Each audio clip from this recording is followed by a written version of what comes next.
right, Bears fans, welcome in to Picks for Polls, a Chicago Bears draft podcast presented by the Bear Report and Blue Wire Pods.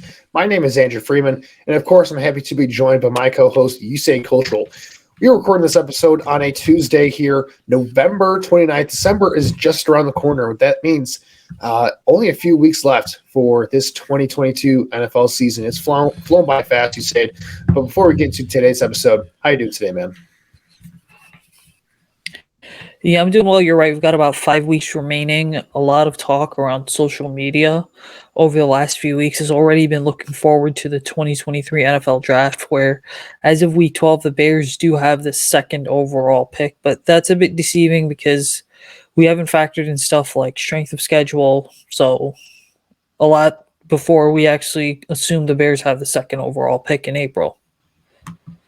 Yeah, there's still a lot of season left. I know that it's coming down to the wire here soon, but, certainly a lot can come into play here. I think, I was looking at draft scenarios earlier today, and the Bears, if they were to lose out, let's say, for the rest of the season, the lowest they could possibly go in the draft would be 4, with the highest being that 2 spot, because I don't think the Texans are going to win another game this year. But assuming that's the case, the Bears, if they continue to go on this trajectory that they've gone the last month or so where they've been losing, I think they've lost 5 games straight. You're looking at between the 2 to 4 picks there, and that puts them in a pretty position in this draft with quarterbacks at the top of this draft that could be drafted high, which we're going to be talking about one of those quarterbacks potentially today on this episode, as well as some key pass rushers, which could be in the works for them at the top of this draft, which we'll also be addressing today. But before we get into those topics, it's important to do some updates on some key injuries for this Bears teams because they're coming off that loss to New York Jets. It was a blowout loss.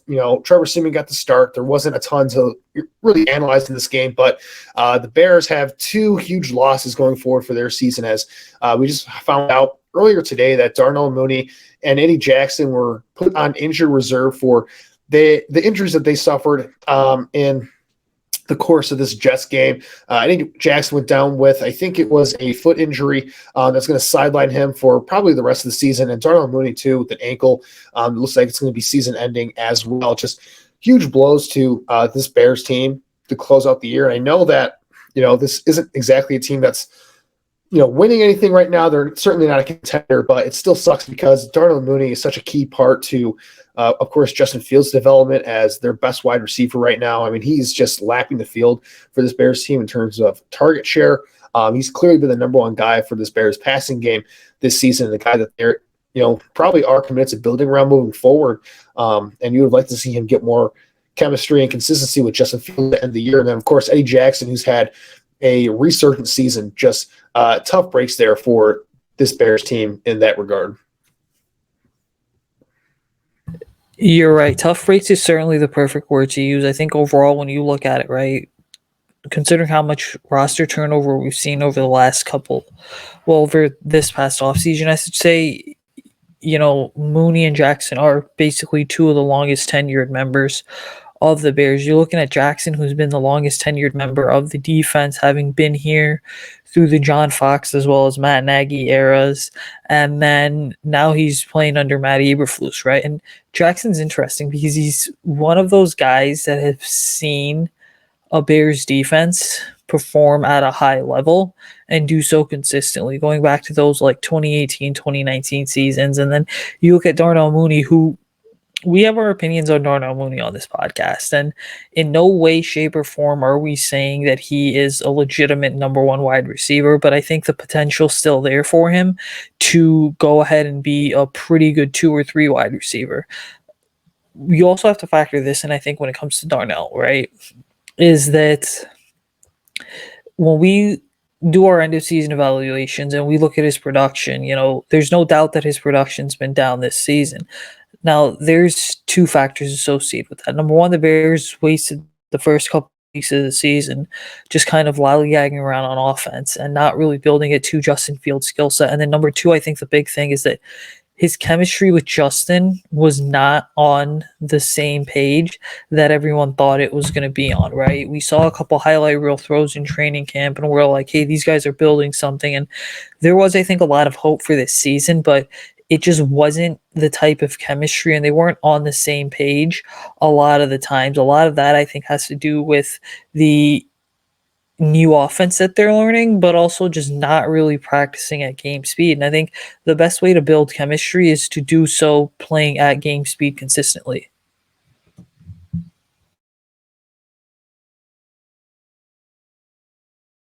Yeah, I mean, the more game reps, the better. I mean, you look at how the season has gone down. I mean, I think Mooney's going to end up with just over 400 yards receiving and 2 touchdowns for the year. Just not the type of production he's looking for. And I know that Mooney's going to be looking for a big time extension going into next offseason.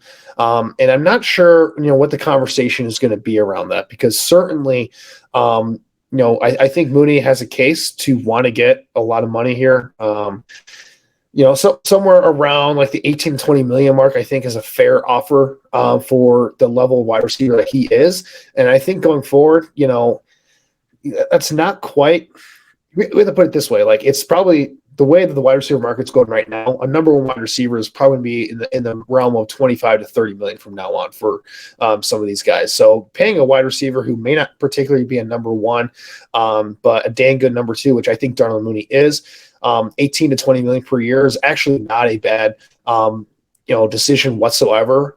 From a cap standpoint, again, the Bears have all the money in the world to make this work. So it's that shouldn't be something that holds them back in that regard. It's whether they value Mooney at that level. And certainly this, is going to damper that a little bit with the injury here. And I'm not saying it's going to necessarily be used against him in negotiation, but, there's less for this new regime. There's less, evidence to support the case for paying Mooney a top contract. So you're looking at a situation where you're going into next year, and Mooney's likely going to be there's going to be some negotiations, but it's hard to see me seeing a deal getting made this offseason, which stinks because you want to get these deals done early.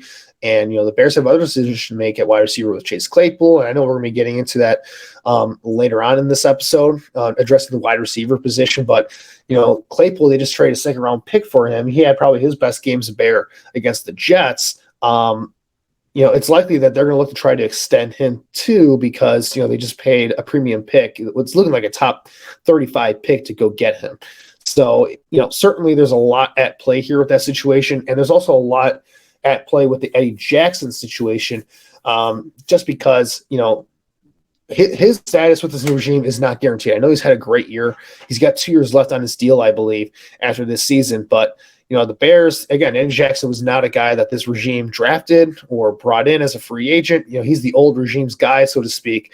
So it's not a guarantee that he's seen as a long-term piece either, even though he's played pretty well this year. Do you think that could be something that, this injury could maybe impact Eddie Jackson's status moving forward long-term with the team? Yeah, I definitely think it is. And here's what we have to keep in mind, right? Is with Eddie, it's a bit polarizing because we do see the fact that he has taken a step forward, right, in terms of kind of bouncing back this season. But ultimately, I think also have to understand part of that bounce back is because he finally has a legitimate running mate playing strong safety next to him in Jaquan Brisker, which then does make Eddie a lot more expendable and allow him to kind of get back to playing that center field position, just a lot of those kind of cover one looks that he traditionally didn't have when he had guys like Tashawn Gibson next to him or even Clinton Dix. But for the Bears, right, you have to ask yourself 2 questions. Number one, do you move on from Eddie Jackson just for the extra cap room? Or do you move on from Eddie Jackson because you believe that there's a better player out there that you're going to get at a much cheaper price, probably I want to say a third of the cost than you're currently paying Eddie Jackson, who I think is slated to make like $15 or $16 million in 2023 anyway. So it's quite a hefty cap hit, right? That I think are ultimately the 2 factors that you need to look at when it comes to assessing whether or not Eddie Jackson should be on the roster next year. Now, Is there really an upgrade out there? There could be, but also it depends on how you're going to go about getting that upgrade. Like, you're not going to draft a player and expect him to have the same impact Eddie Jackson does. But then also at the end of the day, I think it's key to keep in mind that the safeties market and free agency has really dried up over the last couple of years. And every year there's players that you look at and hey, these guys are starting caliber players, but teams typically wait till the second or third wave of free agency to even dip their toes into the safety market. So a lot of stuff you kind of have to go about considering here when it comes to Eddie Jackson. Yeah, like you said, I mean, there's certainly a lot to consider here with Jackson's situation. It's not, I think ultimately the Bears will bring him back, but because he does form a very nice partnership with Jaquan Brisker, I think. But it definitely does. You definitely do have to consider it as an option there that, Eddie Jackson will not be here as a Bear next year, just depending on, what the team decides to do in free agency. So, I mean, that wraps up basically our conversation talking about these injuries. And now we're going to get on to some of our other topics for today's episode. But before we do that, it's time to talk about our newest sponsor here at the Bear Report, which is Manscaped, the best in men's below-the-waist grooming. Their products are precision-engineered tools for your family jewels. Manscaped Performance Package, the ultimate men's hygiene bundle. Join over 7 million men worldwide who trust Manscaped with this exclusive offer for you. 20% off and free worldwide shipping with this code BEARREPORT at manscaped.com. If my math is correct, that's about 14 million balls being taken care of.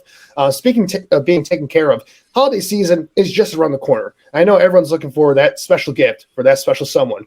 Well, the Performance Package 4.0 has arrived, and let me tell you, it is the perfect gift for your man's package. Inside, you'll find the Lawnmower 4.0 trimmer, the Weed Whacker ear and nose hair trimmer, Crop Preserver ball deodorant, Crop Reviver toner, Performance boxer briefs, and a nice travel bag to hold your goodies. First off, we have the Lawnmower 4.0. This trimmer is the future of grooming, and dare I say, the greatest ball trimmer ever, if I do say so myself. Their 4th-generation trimmer features a cutting-edge ceramic blade to reduce grooming accidents thanks to their advanced skin-safe technology. The Lawnmower 4.0 is waterproof as well, and also has a 4000K LED spotlight you need for a more precise shave. Because this trimmer is waterproof, you can say goodbye to the mess on the bathroom floor as well. If you thought that was good, but want to take your grooming game to even a further level, the next step is the Performance Package 4.0, which also includes the Weed Whacker nose and ear hair trimmer as well. The Weed Whacker is also waterproof and provides skin-safe technology, which helps reduce nicks, snags, and tugs in those delicate nose holes. Their Crop Preserver ball deodorant and Crop Reviver ball toner will also change the way that you approach your hygiene routine. Trust me when I say this, fellas. Your balls will thank you.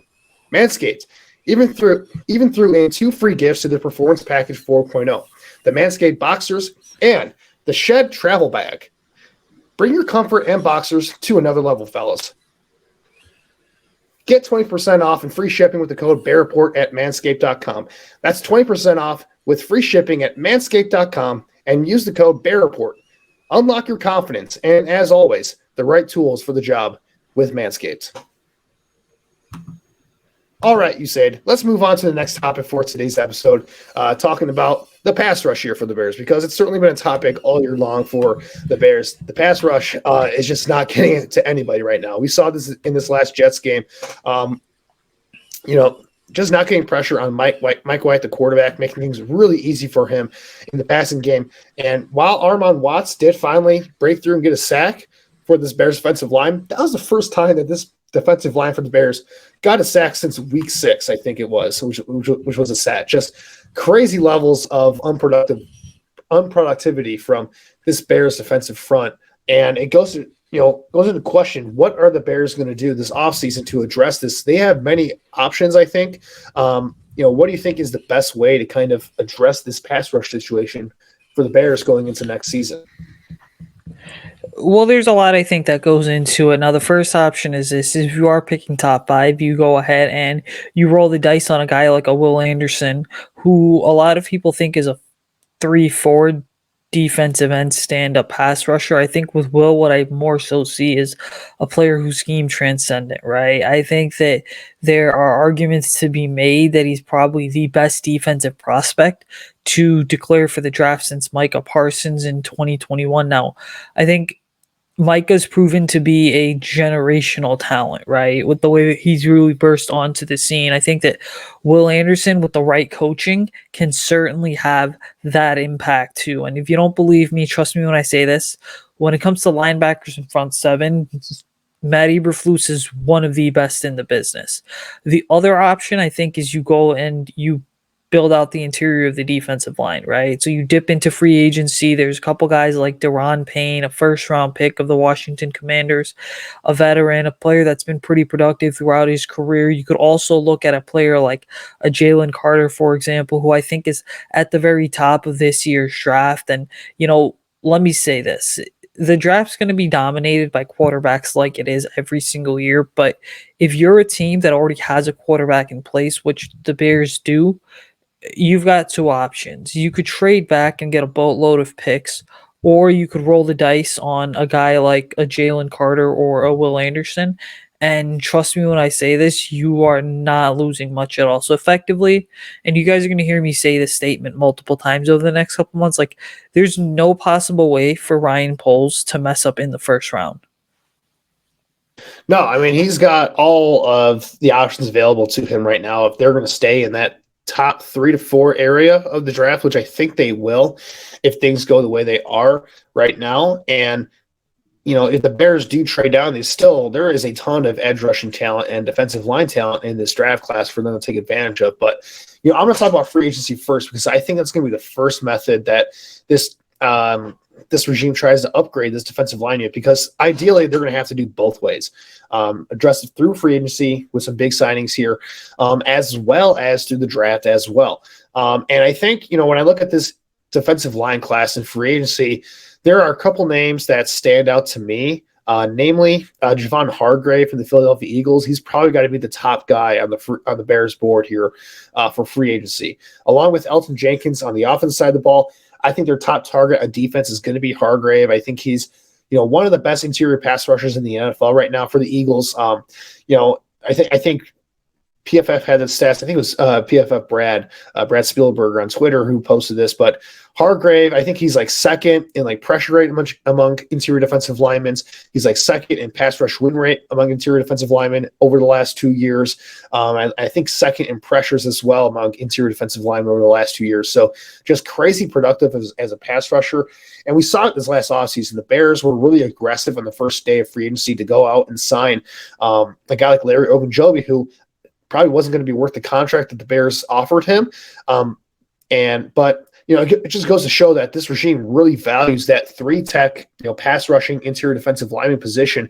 And Hargrave, while the Eagles kind of run a multiple front scheme where he does play a lot of 3-4 defensive end at times, he also is capable of playing in a 4-3 defense as that 3-tech role, where he can get after the passer, rush upfield, be aggressive, trying to blow up gaps. I think he's the perfect fit. Now, the only question there is he's a little bit on the older side. I think he's going to be 30 years old when he hits free agency next year. So, it's probably going to be a shorter range deal. But, I mean, if you're building this right, if you're the Bears, you're planning on being competitive during this next 3 or so year window. So it makes sense to go after a veteran like Hargrave, who can be that, impact free agent signing. Now, if they don't end up going after a guy like Hargrave, there are some other options as well, like Vermont Jones, I believe it is, from the Broncos. I might be missing the name there, but he's another young, athletic pass rusher who can kind of fill that bill as a 3-tech. Deron Payne, he kind of fits the bill as a nose tackle in this scheme, but he does have some chops as a pass rusher as well. Now, it should be noted that while Deron Payne is a first-round pick, he's probably I wouldn't say the worst player on that defensive front for the Washington Commanders, but he's definitely on the least impactful side of that group. When you have Jonathan Allen, who's one of the top 5 interior rushers in the NFL, you have Chase Young, who's been injured this year, but still a really good player when he's healthy. And Montez Sweat has really broken out this year. He's really been a nice edge rusher piece for them as well. So, he's not the dominant force on that defensive front. He kind of benefits from those guys mucking stuff up around him. but he's still a good player in his own right. He's going to be 26 years old, so he's going to be in his prime when you sign him. And I think for a Bears team that's rebuilding right now, that might be a guy that they're more attracted to than an older player like Javon Hargrave. Now, at the edge rusher spot, there are some options as well. I mean, you look at who's free agents from the Saints that I'm blanking on the name here, but Charles Omenihu from the 49ers. Marcus Davenport. Davenport, yeah. I think Davenport, skill-wise, I think he's got a really nice fit as kind of this bigger, longer edge rusher that can, go inside a little bit. Only issue with him is, former first-round picks who's going to have, a high asking price and injuries. He's injured every single year, it seems like, and the sack productivity hasn't quite been there, even though pressures and, win rate and what he does as a run defender as well is probably more important. But if they're looking for a guy who's coming off, of a hot streak here, I'd say Charles Omenihu from the San Francisco 49ers is a good option for the scheme. Eberflus loves those edge rushers that are versatile to play on the edge and kick inside, and Charles Omenihu is a perfect fit for that. He can kind of rush from all over the defensive front. He's kind of more of a situational player, but he can really upgrade your pass rush, I think, if you surround him with some other pieces. And speaking of that, I think that leads us into the draft then, where you talked about it. I think the top two options at the top of this draft for the Bears are Will Anderson and Jalen Carter out of Alabama and Georgia, respectively. Like, I think the Bears couldn't go wrong with either pick, but I will say that I think Carter is the better fit for this scheme, just because he is that dominant three tech in a nutshell, and those guys are really tough to find.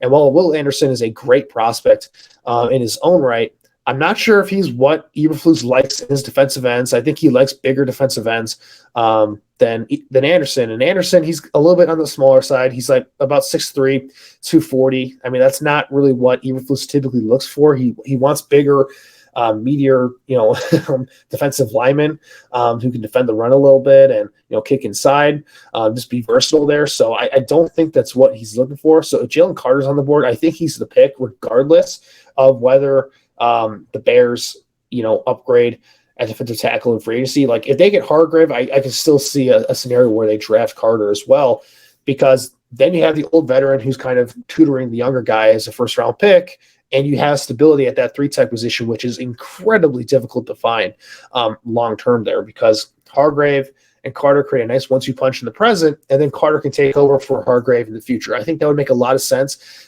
We saw the Eagles do this a lot in their drafts, where they have a lot of veterans on their defensive lines, but they always have young guys coming up through the ranks as well. So I could certainly see that being an option for them. If the Bears were to trade back, though, let's say, and Will Anderson and Jalen Carter aren't available, who are some other guys that you're looking forward to in that first round area that you think could be options for them on the defensive line? I mean, yeah, I think is really tough to say, right? Because you're in a situation right now where it's almost like fans have fixated themselves so much on a Will Anderson or even a Jalen Carter. But, one name I think that doesn't get enough love is Miles Murphy from Clemson. You've got Brian Breesy as well. So a couple players there that a lot of people have ranked as top 20 in this class, and they could certainly make an impact. I think a third guy who's not getting enough love, but probably should, is Tyree Wilson, the edge from Texas Tech, right? You look at him and kind of what he's been able to do. He's a much bigger defensive lineman, about 6'7". I believe he's right around 280 pounds. Certainly a strong and stellar presence in the run game. And then kind of when he gets inside, right, as a pass rusher, I think that the big thing that pops up there is his strength and length, the ability to combine those two to really beat offensive linemen, right? So with a player like a Tyree Wilson, he has all the tools, he's got all the traits, everything's there. Now, the only question is this, right, is where does he play inside? At the next level, right? A 4-3 team might draft him and try him out at defensive end, right? A 3-4 team might have him be a stand-up pass rusher. So really for Tyree Wilson, as good as he is and as good as he's shown to be, I would say that, scheme fit's going to be a major determining factor that kind of allows him to reach his full potential. Yeah, Wilson is one of the more intriguing guys in this class, I think, and we're going to be getting our scouting reports on these guys later on in the offseason, so we're not going to go too fully in depth here, But like you said, Wilson has all the traits you're kind of looking for in this Eberflus scheme at defensive end. He's long. He's got a powerful upper body. He converts speed to power very well, and he's versatile. Last year he played a lot of that role where he was, an early down run defender on the edge and then would rush the passer from the inside. This past year, they started using him more as kind of like a wide nine outside linebacker rusher, where he was standing up a lot more. And it really, I felt, unlocked his pass rushing productivity a little bit. Now, some of that is also his development as well. But this guy was a pressure machine this year. In college football before he went down with an injury. And I think, he's just scratching the surface of his ability because he has all the physical talent to be an effective pass rusher, but he is still a little bit raw. Like, he's definitely not as polished as a guy like Will Anderson, who, definitely does have a few moves in his tool belt to use from. But also, he's got these insane physical tools that I think makes him very intriguing. It wouldn't surprise me whatsoever if he's a top 10 pick. And, if the Bears were to move back, I could certainly see a situation where they see, let's say they're comfortable missing out on Will Anderson because they see Tyree Wilson as, not too far off in terms of being that level of a prospect. But, if the Bears did decide to trade back, there are other options for them to address as well in the draft. And one of those could be wide receiver, because there are some wide receivers in this first round that could be available to them as well. It's not the strongest wide receiver class going into that. And again, we'll be covering that much more during the offseason, but there are some intriguing names to look out for on days 1 and 2 of the draft. And, the Bears have started the process of adding names to this wide receiver room, or adding talent there, I should say. They drafted Vils Jones Jr. last year, which, say what you want about Vils Jones Jr., they invested a wide receiver pick theoretically in the 3rd round for him. They have Darwin Moon in the roster. They traded a 2nd-round pick for Chase Claypool, so they are starting to add some talent here, but it definitely isn't enough at the moment, given what they have. Yeah, you're right. And I think that that's going to kind of be the theme for this team in terms of like, hey, looking at the wide receiver position, right? What do you do now? I will say this year's class is a bit intriguing in the sense that going into the year, right? Everyone had guys like Jackson Smith-Njigba pegged as wide receiver 1. Well, he's missed most of the season with injuries, right? And then you have Quentin Johnson as well as Jordan Addison, who I don't think are as good or as refined as any of the wide receivers that have come out between 2020 and 2021. I'm sorry, well over the last 3 years, essentially, right? So the reality is the Bears are in a bit of a predicament because look, when you look at this team, right, and you look at trends across the NFL, there's something to be said for the way that these teams are addressing the wide receiver position, right? Look at the Cincinnati Bengals, for example. They took T. Higgins in 2019 in round 2, and then they drafted Jamar Chase the very next year with the 5th overall pick in 2020. You've got the Detroit Lions, who took Amon-Ra St. Brown in the 3rd round of the 2021 draft, and then took Jameson Williams with, I believe it was a top 10 pick in 2022.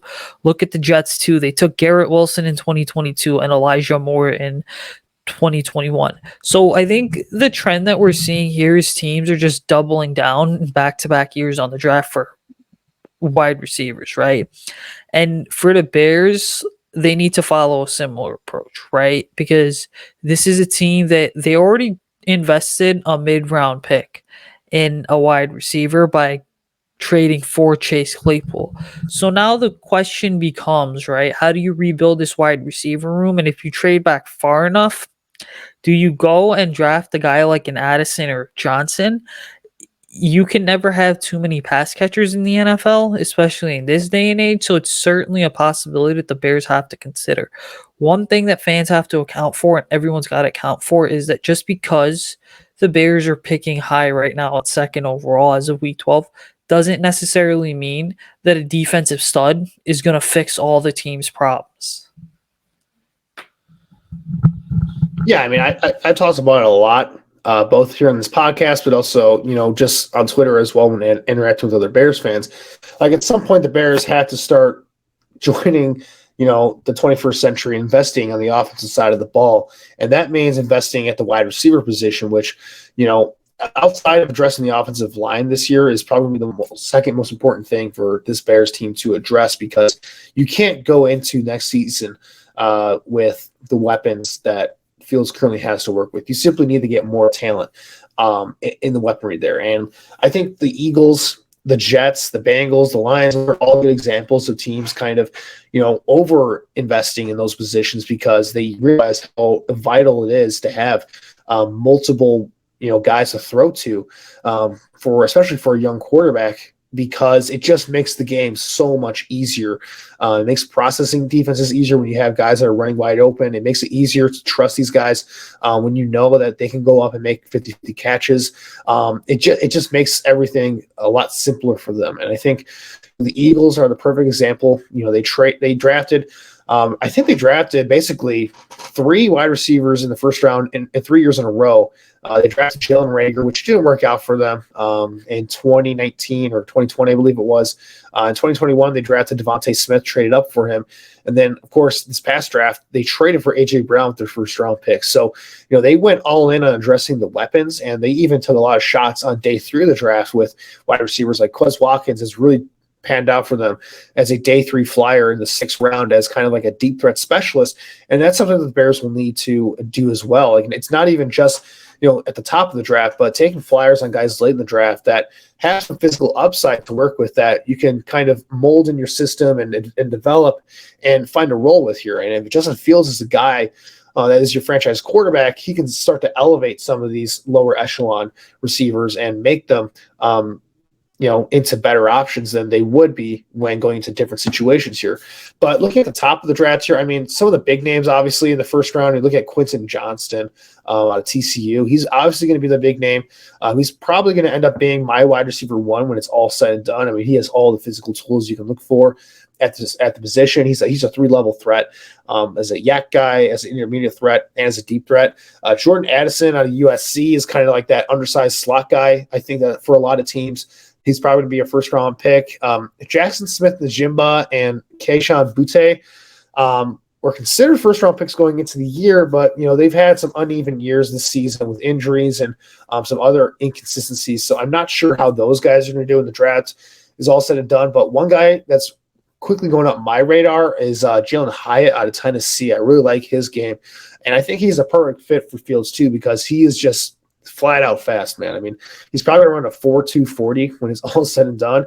He's a little bit on the other size, range there. He's about 6 feet, 180 pounds, so he's a little bit skinny, but you cannot teach speed, and he has it in spades. So, I mean, those are just some of the options. There's always a lot of wide receivers available, and I think on day 2, like if they're not going to draft a guy on day 1, those second and third round picks are going to be vital to draft these guys because you just need to invest more in that position if you're going to have Justin Fields be successful moving forward as a passer, which is definitely going to be needed because he can't just rely on his playmaking ability as a runner to have success long term. So I think those are all important things to consider here. Now, before we preview this upcoming Bears-Packers game, the last topic, draft-wise, that we'll be focusing on today is on the quarterback position with Will Levis. And there's a bunch of debate right now in draft circles about Will Levis as a prospect, but it looks like he's finishing his career in Kentucky. They played their last game, regular season game this past weekend. And Will Levis, had kind of a uninspiring final season in college. Did not put great numbers. Had some inconsistent performances, to say the least, this year, but a lot of NFL scouts love his potential and upside and still see him as a potential high first-round pick. What do you make of the Will Levis situation? Obviously, we're not going to be doing our full scouting report on him yet, but what's kind of the vibe that you have from watching what you have of Will Levis, and what do you think is what do you think is going to end up happening with him as a prospect here? Well, Will Levis is about as interesting as it gets for me because going into the season, and I remember watching earlier in the year Will Levis versus Anthony Richardson because I said, hey, this is the battle of QB3 right here for this draft. And, I would give the edge to Will Levis here simply because teams are going to gamble on potential when it comes to him. Now, teams always gamble on potential when it comes to quarterbacks, but what makes Will Levis such an interesting prospect is that you see the tools as well as the traits and the athleticism that exists, right? And Will is a classic case of a quarterback who's bigger than your prototypical quarterback, about 6'3", 6'4", 240 pounds, right around there. And the reality with him is this, is that he hasn't figured out a way to be consistent and put it all together, but you do know that there is a lot there to certainly work with. We saw 5 to 6 years ago teams gamble on guys like Josh Allen, right? Big arm quarterbacks who had all the potential. I'm not saying Will is Josh Allen, but I'm saying Will certainly seems like Josh Allen as a prospect in the sense that you either love him or you absolutely hate him. And there were people that year, by the way, who had Josh Allen graded out as a third or fourth round pick. So really that's what you're seeing, right? I If it were me, I would not pull the trigger on Will Levis with a top 5 pick. But ultimately, quarterbacks are overdrafted every single year, and it's going to be the same with Will Levis this year. Yeah, I certainly get the vibe that, a lot of NFL evaluators are going off of, what they saw potential wise out of him going into the season rather than, what he did performing this year. And, there are some intriguing traits with him. I think, his arm talent is obviously, it's very high in this draft class. He is one of the better arms in this draft in terms of overall talent. He's a decent athlete. He does have, pretty solid mechanics to his game already. But there is a lot of inconsistency there with his accuracy. And, he does have the ability to make these really impressive throws, but also just manually inconsistent there. So I think, it's just tough to say with him. And obviously the numbers, you can't just purely box score scout with these guys because, obviously Will Levis does not have the situation that CJ Stroud or Bryce Young are in where they have, future first round pick wide receivers that they're throwing to. I should say multiple future first round pick wide receivers that they're throwing to, having multiple guys that are going to be drafted high on the offensive line in the NFL draft to protect them, really good offensive coaches to work with. That's just not the case with Will Levis at, his current program. But with that said, you expect these guys in college to be able to elevate the talent around him. And, did Will Levis ever show that ability to do that? And I have to dive more into the tape to see that. But from the games that I've seen of him, I'll say no. But there is a lot of intriguing talent there. So, I think you bring up a good point about comparing him to Anthony Richardson out of Florida because Richardson is way more of a project than Will Levis is. Will Levis is a bit of an older prospect for sure, but Richardson, just has all the physical tools, but there is zero consistency there. Like his last game against Florida State, we saw him make 3 of the best throws that you'll see from a college quarterback prospect, NFL draft prospect all season long. But then he'll go I think it was 15 throws in a row where they were all incomplete, and some of them were drops, but some of them were pretty rough throws on his part as well. So it's just, maddeningly inconsistent on his end as well. So the quarterback 3 discussion, obviously we know that Young and Stroud are going to be probably going to be the top 2 for most NFL teams, but I know that there are Levis fans among NFL teams right now. And I'm really interested to see how this plays out because for me, I'm not sure if he's a quarterback that I personally would take in the first round as of right now. But, a lot of teams, like you said, do this every year where they kind of trick themselves and talk themselves into taking these guys high in the draft. And it's just going to be something that is going to be interesting to follow throughout this offseason and pre-draft process because, teams are going to be desperate for getting these young quarterbacks here. So, that raises their draft stock exponentially when it comes closer and closer to the drafts because, there are only so many options to address that position.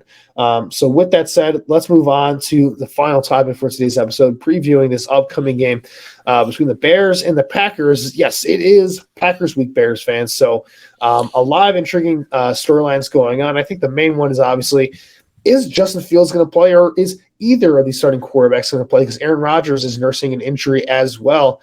I think that kind of sums up kind of the main storyline going into this for me, Usayd. You're right. The storylines are certainly, forget Bears Packers for just a second here and the overall history with the rivalry and matchup. But really, the bigger question here is now becoming who and why, right, is going to be starting at the quarterback position. And I wrote this in my NFC North recap, which dropped on the Bear Report website, by the way. I said that for the Packers, you've got 5 games left in the season. You're not going anywhere. You paid $150 million to Aaron Rodgers over the next 2 seasons, now 23 and 24. So you might as well shut Aaron Rodgers down in pretty much what is becoming a meaningless season. Why? Because at some point during the 2023 offseason, you have to make a decision on Jordan Love's 5th-year option, right? So why not see what Jordan's able to do in the final 5 games of this season? It sounds crazy, but Aaron was on the Pat McAfee show today talking about how he feels like he should be ready to go for Sunday. And that's the thing is we know Aaron Rodgers is not going to miss a game unless he legitimately has to miss a game, especially against a team that he's owned for basically 15 to 16 years now. So what's going to happen in this game, I think, is this, right? Is to see Justin Fields versus Jordan Love would kind of be the future of what the rivalry could look like. But ultimately, we're not really going to have clarity as to what's going on with this matchup until Friday when the final injury reports drop. Yeah, I think both fan bases would love to see Fields versus Love in this matchup here. And like you said, get a glimpse into the future of what this could be. Because, obviously Justin Fields is going to be the guy for the Bears moving forward, but the Packers still have to figure out whether Jordan Love is going to be the heir apparent to Aaron Rodgers when he eventually decides to hang it up, or eventually if the organization gets tired of him, decides to get rid of him at some point. Now, I don't see that last part happening. It's more of the case where, you kind of have to find out what Jordan Love has before Aaron Rodgers decides to hang it up. But I mean, it's just that would have been such an intriguing matchup. But ultimately, I think what we're going to end up getting is I don't believe Justin Fields is healthy. I really don't. I think that shoulder is still going to be bothering him going into this one. It sounded like while the Bears try to make it sound like Justin Fields is going to be playing last week against the Jets, I don't think he was ever close to playing. It sounds like to me like this is always going to be a multi-week injury for him. So I think it's likely that we're getting Trevor Siemian once again. I think the Bears are going to be very conservative with Fields' injury risk here. But, the Packers, they're kind of on their last legs here for playoff positioning. So I do see Aaron Rodgers starting here as well, because I believe him when he says that he wants to play until the Packers are officially out of the playoff hunt. Because, he has the full, sway over that organization right now because of the massive contract that he signed this past offseason where, he's the guy in there until he decides not to because of the way that his deal is structured. So he's probably going to play in this one, I think, and the Bears are probably going to do nothing to re-injure him or anything because they have no pass rush. So he's probably going to be coming out just fine from an injury standpoint and play this entire game. He's probably going to put up 40 on this team, just to be honest, because this might be, if things are trending the way they are in Green Bay, this might be his last time playing the Bears, if we're being honest here, because the Bears – because I'm not sure if Aaron Rodgers, how committed he is long-term to the Packers. I know it's kind of like contradictory to what I was saying earlier, but you never know when he's going to hang it up at this point. Aaron Rodgers is just a different dude altogether. So, that does add some intrigue, but yeah, I think it's going to be Aaron Rodgers versus Trevor Siemian, and I think we all know how that's going to go, and we might as well get to our prediction and X Factor right now. So Usayd, who do you have winning this game, and who's your X Factor? Yeah, so surprisingly, I think, I'm going to have the Bears winning this game simply because I think that something's changed from the last time the Bears were in Green Bay. That early season matchup in Green Bay week 2, I think the difference was that the coaching staff as well as the product that was on the field were still trying to figure it out. And again, it's the same. They're still trying to figure it out, but things have stabilized, even though the wins haven't been there for the Bears over the last couple of weeks. So I think the Bears are going to prevail in this one, 20-17, simply because I think something is being said at Hallis Hall this week, and the coaching staff is pushing out a vibe that, hey, everyone's counting y'all. Everyone's saying it's a lost season, but this game right here would mean the world to the fan base for you guys to go ahead and win. I think the X factor is going to be defensive coordinator Alan Williams. Like, can Alan be able to get the pass rush to go after the quarterback without having to blitz multiple times. Yeah, I don't share that same optimism, unfortunately. I think this is going to be a slaughter. I think the Bears are going to get their butts kicked here because I don't think Justin Fields is playing, and I think Aaron Rodgers is going to come in here motivated to get a win. And if you look at this Packers offense over the last few weeks, they've figured some stuff out and they've been playing much better.